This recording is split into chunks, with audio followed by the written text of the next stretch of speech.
MS word 2007 के home tab के अंदर पैराग्राफ ब्लॉक में आज हम सीखेंगे टेक्स्ट अलाइनमेंट बदलना, लाइन स्पेसिंग बदलना और शेडिंग फंक्शन का उपयोग।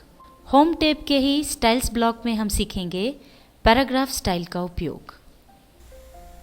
MS वर्ड 2007 में हम फॉन्ट ब्लॉक ऑफ होम के बारे में पहले ही सीख चुके हैं। आइए अब सीखते हैं पैराग्राफ ब्लॉक ऑफ होम के बारे में। सबसे पहले हम सीखते हैं अलाइनमेंट के बारे में। बाय डिफ़ॉल्ट आप जब भी कोई मैटर टाइप करेंगे MS वर्ड में तो वो लेफ़्ट अलाइनमेंट में होगा, यानी वो लेफ़्ट से राइट की तरफ चलेगा। और जैसे ही आप लाइन बदल के अगली लाइन शुरू करेंगे तो वो भी इसी तरह से लेफ़्ट से राइट में चलेगी और पूरा मैटर इधर लेफ़्ट में एक सीध में रहेगा। अगर आप राइट अलाइनमेंट चुनते हैं तो आपका मैटर राइट से लेफ़्ट की ओर चलना शुरू हो जाएगा, इस तरह से। अगर आप सेंट्रल अलाइनमेंट लेते हैं, मान लीजिए आपको कोई हेडिंग डालना है तो ये बीच में शुरू होगा, ये आपका मैटर इस तरह से पूरा बीच में आएगा। अगर आप कोई भी मैटर लिख रहे हैं और आपके दिमाग में पहले से है कि आप इसे लेफ़्ट अलाइनमेंट में लेना चाहते हैं या सीधे हाथ पर सीध में लेना चाहते हैं या इस मैटर को बीच में चाहते हैं, तो आप लिखने के पहले ही अलाइनमेंट यहाँ से सिलेक्ट कर सकते हैं। पर अगर मान लीजिए आपने पूरा मैटर लिख लिया है और अब आपको बाद में देखना है कि कौन सी चीज़ टाइटल के रूप में सेंटर में जाएगी, कौन सा पार्ट आप लेफ़्ट अलाइनमेंट में चाहते हैं, कौन सा राइट अलाइनमेंट में चाहते हैं, तो उसके लिए आप लिखे हुए मैटर को अगर बाद में आपको चेंज करना है तो आप मैटर को सिलेक्ट कर लें। अब मान लीजिए पूरा हमको लेफ़्ट अलाइनमेंट में चाहिए तो इसको सिलेक्ट करने के बाद हमने लेफ़्ट अलाइनमेंट चुन लिया और ये पूरा हमारा जो टेक्स्ट है वो लेफ़्ट अलाइनमेंट में आ गया, यानी उल्टे हाथ की तरफ सारी लाइन सीध में है। अगर आप राइट अलाइनमेंट चुनते हैं तो ये सारी जो लाइन्स हैं वो सीधे हाथ की तरफ से सीध में आ जाएंगी। अगर आप सेंट्रल अलाइनमेंट चुनते हैं तो ये पूरा बीच में इस तरह से आ जाएगा। अभी हमने देखा अलाइनमेंट। अब देखिए ये जो मैटर यहाँ पर आप देख पा रहे हैं ये लेफ़्ट अलाइनमेंट में है, तो उल्टे हाथ की तरफ से तो सीध में है, पर सीधे हाथ की तरफ आप देखेंगे तो यहाँ पर छोटी बड़ी लाइंस हैं। अब मान लीजिए आप इस मैटर को दोनों तरफ से एक सीध में चाहते हैं, क्योंकि अगर आप राइट अलाइनमेंट करेंगे तो राइट से सीध में आ जाएगा पर लेफ़्ट में ये छोटा बड़ा हो जाएगा। दोनों तरफ से अगर आप इसको एक सीध में लाना चाहते हैं तो आपको जस्टिफाई इसको करना होगा। उसके लिए पहले आप मैटर को सिलेक्ट करें और उसके बाद जस्टिफाई ऑप्शन पर जाकर के क्लिक कर दें। ये देखिए अब ये यहाँ से भी सीध में है और ये यहाँ से भी सीध में है और यहाँ पर तो चूंकि हमारी लाइन खत्म हो गई है इसलिए ये छोटी है।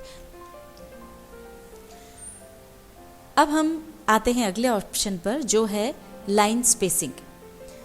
अब ये नॉर्मल लाइन स्पेसिंग है जो आप अभी इस मैटर में यहाँ पर देख रहे हैं। अब आप चाहते हैं इसको बढ़ाना। अगर आप दो लाइंस के बीच की दूरी को बढ़ाना चाह रहे हैं तो आप इस ऑप्शन का उपयोग कर सकते हैं। पहले आप मैटर को सिलेक्ट कर लें, इसके बाद आप चूज़ करें लाइन स्पेसिंग। अब इसमें अलग अलग आपके लिए कौन सा स्पेस आप चुनना चाहते हो वो देख सकते हैं। मान लीजिए आप इस स्पेस को बढ़ाना चाह रहे हैं, आपने 2 चुना तो ये इतनी इसमें जगह आ गई। आप अगर 3 चुनते हैं तो ये जगह और बढ़ जाएगी और अगर आप इस पर आते हैं तो ये नॉर्मल हो जाती है। इस तरह से आप 2 लाइंस के बीच की जो दूरी है उसको बढ़ा या घटा सकते हैं।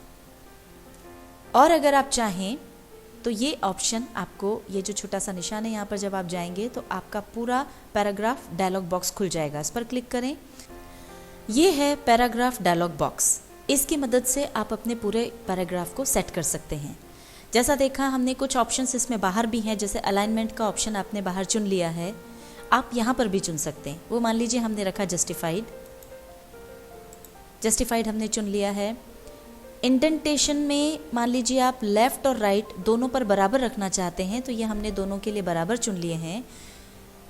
घटाने या बढ़ाने पर ये कैसा नज़र आएगा या कितना अंतर पड़ेगा वो यहाँ नीचे प्रीव्यू में आपको नज़र आता जाएगा।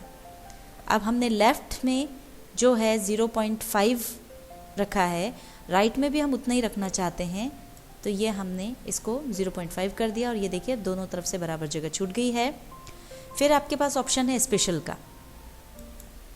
इसमें फर्स्ट लाइन ऑप्शन अगर आप चुनते हैं तो आप पाएंगे कि पहली जो लाइन है वो थोड़ा स्पेस देकर के शुरू होगी।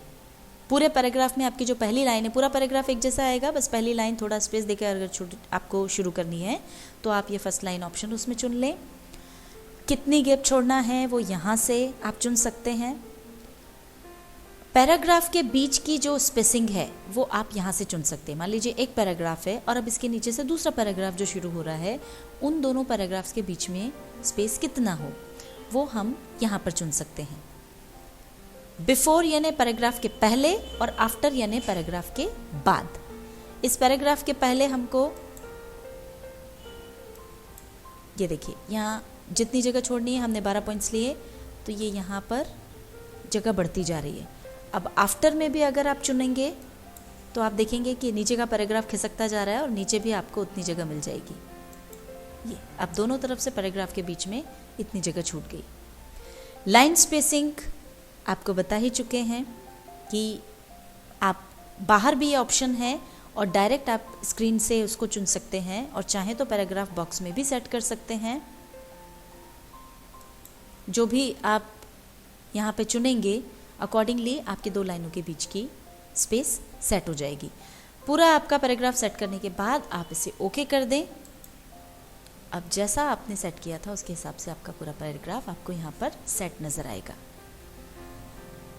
अब मान लीजिए आपने कोई मैटर लिखा है और आप चाहते हैं उस मैटर के पीछे बैकग्राउंड में कलर हो कोई, तो उसके लिए आपको यहाँ मिलता है शेडिंग का ऑप्शन। आप यहाँ पर जाएं और ये आपके सामने पूरे कलर शेड आ गए। जो भी कलर आपको अच्छा लगे वो कलर आप चुन सकते हैं और उस पर क्लिक करते ही वो कलर आ जाएगा। जैसे जैसे अब आप मैटर आगे लिखते जाएंगे वैसे वैसे ये कलर उस मैटर के पीछे बैकग्राउंड के रूप में आता जाएगा। मान लीजिए बैकग्राउंड में जो कलर है ये आपको नहीं चाहिए, ये आप हटाना चाहते हैं, तो इसके लिए सबसे पहले आप मैटर को पूरा सेलेक्ट करें, जहाँ तक कलर है वहाँ तक ले आएँ और उसके बाद वापस शेडिंग ऑप्शन पर जाएं और यहाँ आपको ऑप्शन मिलता है नो कलर। ये देखिए नो कलर अगर चुनेंगे तो पीछे ऐसा रंग हट जाएगा। इस पर आप क्लिक कर दें। अभी हमने देखा पैराग्राफ ब्लॉक ऑफ होम। अब हम देखते हैं स्टाइल्स ब्लॉक ऑफ होम। या तो आप पैराग्राफ ब्लॉक से अपने पैराग्राफ की सेटिंग कर सकते हैं। अब मान लीजिए अगर आप उसकी पूरे की स्टाइल बदलना चाहते हैं तो आपको ये वाला ऑप्शन मिलता है। उसके लिए पहले आप पूरे पैराग्राफ को सेलेक्ट कर लें। इसके बाद यहाँ पर आप जाएं।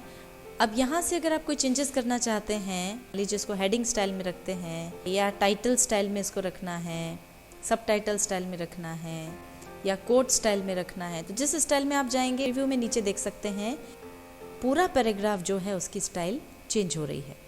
जो भी आपको रखना हो उस पर जाकर आप क्लिक कर दें और ये बदल जाएगा।